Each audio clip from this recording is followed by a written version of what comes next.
కథాభిమానులందరికీ నమస్కారం అండి. మన తెనాలి రామలింగ కథల్లో ఒక చిన్న సంఘటన ఏమిటంటే సరసరాజు గర్వభంగం. సరసరాజు గారికి గర్వభంగం ఎలా జరిగింది అనేది మనం ఇప్పుడు తెలుసుకుంటాం అన్నమాట. రామలింగ కవి అంటేనే హాస్యం, వికట కవి అనే పేరు ఎంతో చక్కగా ఉంది. మరి ఆయన ఎలా చేసుకుంటూ వచ్చాడో మరి కథలకు వెళ్దామైతేనే. సరసరాజు అనే ఒక కవి తనకున్న పాండిత్యాన్ని, అతనికి ప్రతిభ చాలా ఉంది కానీ గర్వం ఉంది ఆయనకి. ఒకనాడు రాయలసభకు వచ్చి, ప్రభు, నేను పెద్దన్న మొదల కవులందరికంటే కూడా అద్భుతంగా కవిత్వం చెప్తాను, కాబట్టి నా ప్రతిభను నిరూపించుకుంటాను, అలాంటి అవకాశాన్ని నాకు ఇస్తారా అని అడిగాడు. అప్పుడు రాయలవారు అంటున్నారు, ఓ సరే, మనం రేపు చేద్దాము ఈ పని అని అన్నారు. పెద్దన మిగతా కవులందరూ కూడా రేపు సభలో ఏ విధంగా పరాభవం జరుగుతుందో అని విచారిస్తున్నారు, బాధపడుతున్నారు. ఏం చేయాలి? అప్పుడు రామలింగుడు అంటున్నాడు, మీరెవ్వరూ రేపటి సభలో ఏమీ కల్పించుకోకుండా అలాగే ఉండండి, నేను చూస్తాను కదా. మన అష్టదిగ్గజాల్లో ఎవరికైనా బాధ కలిగినా నాకు బాధే కలుగుతుంది కదా. నేను చేసేది నేను చేస్తాను, నాకు చాలా నేర్పరితనం ఉంది కదా, మీకు ఎలాంటి అపవాదు రాకుండా చూస్తానులే అన్నాడు. మర్నాడు ఏమైందంటే సభా ప్రాంగణం అంతా కవులతోటి, సభాసదులతోటి కలకల్లాడిపోయింది. రాయలవారి సింహాసనాన్ని ఎక్కి కూర్చున్నారు. కవులందరూ కూడా వాళ్ళ ఆసనాల్లో కూర్చున్నారు. అప్పుడు సరసరాజు లేచి రాయలతో తనకు కవిత్వం గురించి చెప్దామని అనుకున్నాడు. అన్నాడు మళ్ళీ, గంటకు 2000 పద్యాలను నేను చేయగలను, నేను అంత గవ్వ రాసి పెట్టగలను అన్నాడు. అప్పుడు రామలింగ కవి లేచి, అయ్యా, ఆసు కవిత్వంలో పద్యాలు రచించడం ఏమంత కష్టమేం కాదు, నేను గంటకు 1,00,000 పద్యాలు రచిస్తాను, కానీ రచించడం గొప్ప విషయం కాదు, చెప్పదలుచుకున్నటువంటి విషయము సూటిగా చెప్పగలిగే నేర్పు, విషయం స్పష్టంగా చెప్పాలి అన్నారు. సరసరాజు తన కవిత్వంలో తప్పులుండవు అని చెబుతున్నాడు, కానీ ఎవరి కవిత్వంలోనైనా నేను తప్పులుంటాయని నొక్కి చెప్తున్నాను. ముందు నేను చెప్పినట్టు కవిత్వంలో తప్పులున్నాయో లేవో చెప్పండి, ఆ తర్వాత ఆసు కవిత్వం యొక్క ప్రజ్ఞ ఏమిటో తెలుస్తుంది అన్నాడు రామలింగుడు. రాయటంలో తనంటి వారు తనకే గర్వం కలిగి ఉంది సరసరాజుకి. రామలింగ కవి చూసి, రామలింగ, నీవు నా కలం ఆగకుండా రాసే విధానమైన పద్యం చెప్పు, లేదా నీ కవితా పాఠవాలతో నీ కవిత్వాన్ని చెప్పినట్టయితే నేను అందులో ఉన్నట్టు తప్పులు ఎత్తి చూపిస్తాను అన్నాడు గర్వంగా సరసరాజు గారు. ఆ మాటలకి విన్నటువంటి రామలింగ కవి సరే అని ఒక పద్యాన్ని చదివాడన్నమాట. అవ్వటి బాబాతలపై బొవ్వట బిల్లిల్వ బుచ్చట చేదే, బొవ్వట చూడగనుహులు కవ్వటం తల పంగనెట్టి హరుకుంచేజే అని ఆ పద్యాన్ని రామలింగ చెప్పేసరికి సరసరాజు ఆ పద్యాన్ని రాయలేక కొంచెంసేపు ఆలోచించి అలా ఆగాడు. రామలింగ కవి పద్యం పూర్తి చేసిన తర్వాత కూడా 4-5 నిమిషాల సేపు ఆలోచిస్తూనే ఉన్నాడు సరసరాజు గారు. మొత్తం మీద అతడు ఆ పద్యాన్ని రాయలేకపోయాడు. ఈ విధంగా మొదటి పరాభవం అతనికి జరిగిపోయింది. మరి రామలింగ కవి మరో పద్యాన్ని చదివాడు. అప్పుడు చదివినప్పుడు మన సరసరాజు గారికి అసలు ఏమీ అర్థం కావట్లేదన్నమాట. అతను ఉద్దేశించి పద్యంలో గల తప్పొప్పులన్నీ చూపించండి అన్నాడు. సరసరాజు లేచి తన ప్రతిభ నిరూపించుకోవడానికి రామలింగ కవి చెప్పినటువంటి పద్యాల్లో అనేక మార్పులు చేర్పులు చేసి అతను హేళనపరిచే విధంగా చదివాడు. రామలింగ కవి కోపంతో, పోయి నా పద్యంలో తప్పులున్నాయని అంటున్నావా? నీ వంటి సామాన్య బుద్ధులకి తోచినటువంటి తప్పులు అవుతాయా?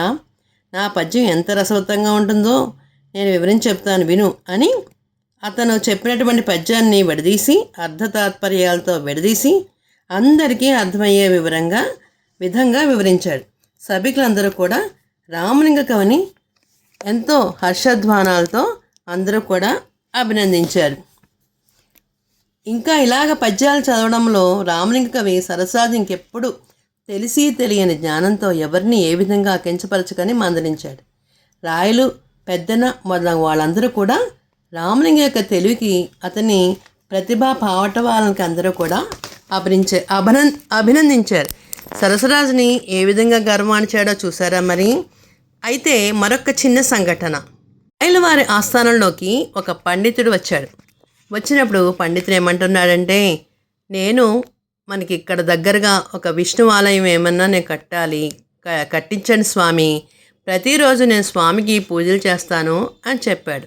చెప్పగానే మనకి పెద్ద స్థలమే ఉందని చెప్పి రాయలవారు ఏం చేశారంటే ఒక నెల్లాళ్ళ లోపల ఒక మంచి గుడిని కట్టించారు. కట్టించిన తర్వాత చుట్టుపక్కల అన్ని చోట్ల కూడా రకరకాల మొక్కలు వేసి పెంచుతున్నారు. పెంచుతుంటే గుళ్ళు ప్రతిష్టాపన కూడా జరిగిపోయింది. విష్ణుమూర్తిని ప్రతిష్ఠించేశారు. ఎక్కడ చూసినా మల్లె వాసన, గులాబీ వాసన వస్తుంది. ఒకరోజు రాయలవారు రామలింగ కవితో కలిసి ఆ గుడిని చూడడానికి వెళ్ళారు.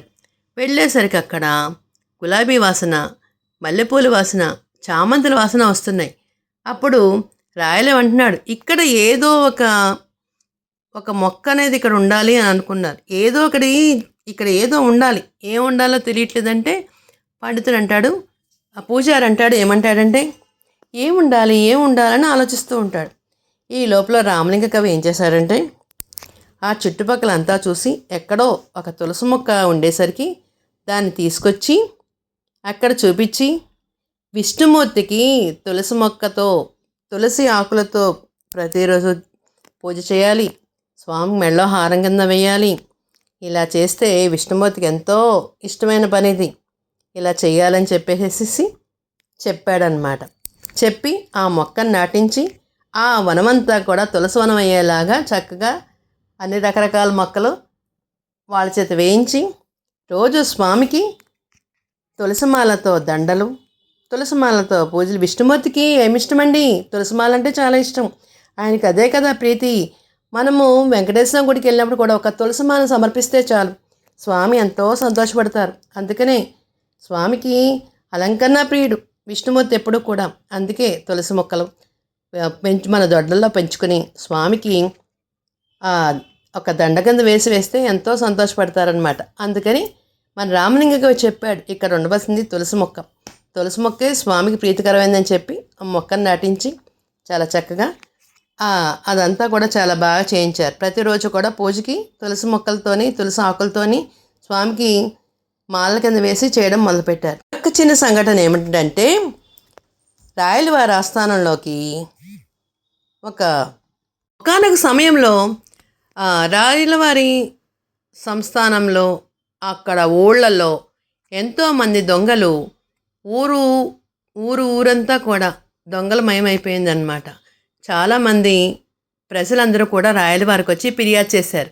ఏమిటంటే, ఇక్కడ దొంగల భారం భయం ఎక్కువగా ఉందండి స్వామి, ఎలాగైనా సరే మాకు ఈ దొంగల బెడద తప్పించరా అని అడిగారనమాట. అందుకు ఈయన రాయలవారు చాలా బాధపడుతున్నారు. ఏమిటి, నేను వీళ్ళకి ఎలాంటి సహాయం చేయలేకపోతున్నానా, ఏం చేయాలి అని చాలా మొహంగా దిగులు పెట్టుకుని కూర్చున్నాడు. అప్పుడు మన రామలింగకి అంటున్నాడు, ఎందుకండి, నేనున్నాను కదా, మీకు ఎలాంటి సహాయం కావాలన్నా చేస్తాను, ప్రజలకి కష్టం లేకుండా చేస్తానంటే అప్పుడు రాయలవారు అంటున్నారు, నీకు ఎంతమంది కావాలంటే అంతమందిని నీకు పంపిస్తాను, నేను బట్టలు వస్తారు, ఆ దొంగలు పట్టుకో అని చెప్తే మన రామలింగకి అంటున్నాడు, నాకు ఎవరూ అక్కర్లేదు, నేను ఒక్కడిని చాలు, వెళ్తాను, వాళ్ళని పట్టి తెస్తాను అని అనేసరికి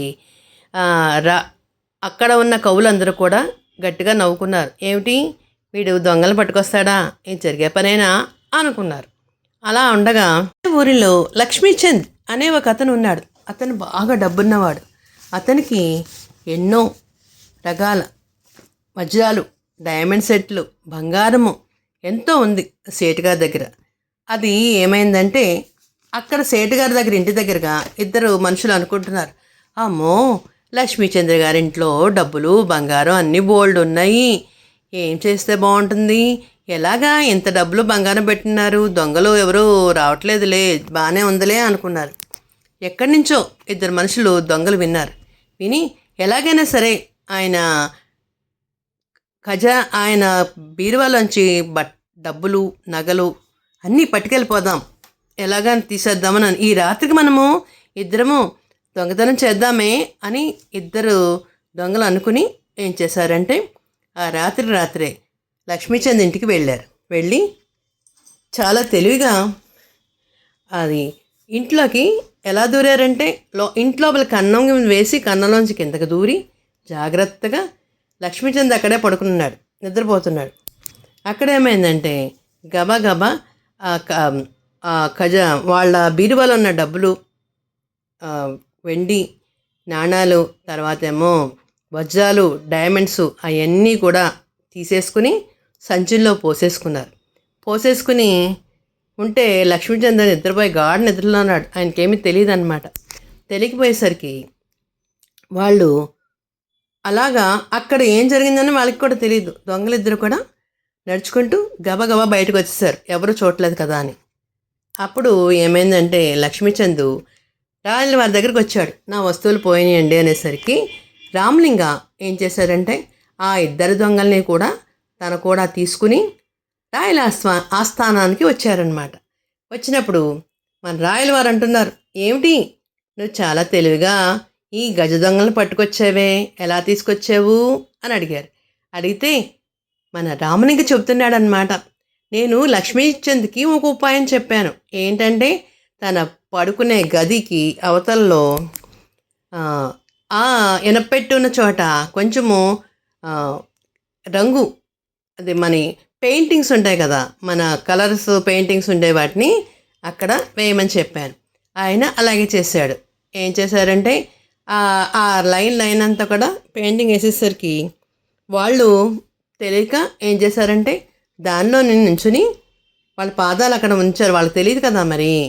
అలాగా వాళ్ళు నడుచుకుంటూ వెళ్తుంటే మొత్తం అంతా కూడా వాళ్ళు ఎక్కడి వరకు వెళ్ళారో అంత దారంతా తెలిసిపోయిన తర్వాత మేము వెళ్ళి వాళ్ళని పట్టుకున్నామని రాయలవారితో చెప్తే ఇప్పుడు రాయలవారు అంటున్నారు, నువ్వు చాలా తెలివైన వాడివి రామలింగ, ప్రతి విషయాన్ని భలే చేస్తావే, నీకంత తెలివి సామర్థ్యము ఉండబట్టే కదా మనం ఇంత ప్రశాంతంగా బ్రతకగలుగుతున్నావు. మరి నువ్వు చాలా గొప్ప కవి అని పొగిడాడు రాయలవారు రామలింగాన్ని. ఎందుకంటే మన వికట కవి అంటేనే వికట కవి, తెనాలి రామలింగన్ అంటేనే తెనాలి రామలింగడు.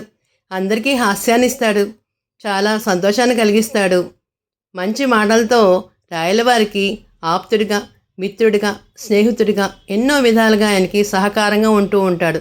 అలాంటి రామలింగాన్ని రాయలవారు ఎప్పుడు కూడా మెచ్చుకుంటూనే ఉంటూ ఎప్పటికప్పుడే బహుమానంగా ఓటిస్తూనే ఉంటారన్నమాట. చూసారా పిల్లలు, మరి మన రామలింగడు యొక్క తెలివితేటల్ని మనం కూడా ఏదో విషయాల్లో ఏదో రకంగా ఉపయోగించి తెలివితో మన సమస్యలు ఏమైనా ఉంటే వాటిని మనము తీర్చుకోవాలి. మరి అర్థమైంది కదా. మరి తెలుగువారి దీపకాంతికి లైక్ చేసి, షేర్ చేసి, సబ్స్క్రైబ్ చేసి, కామెంట్ రూపంలో పెట్టండి మరి.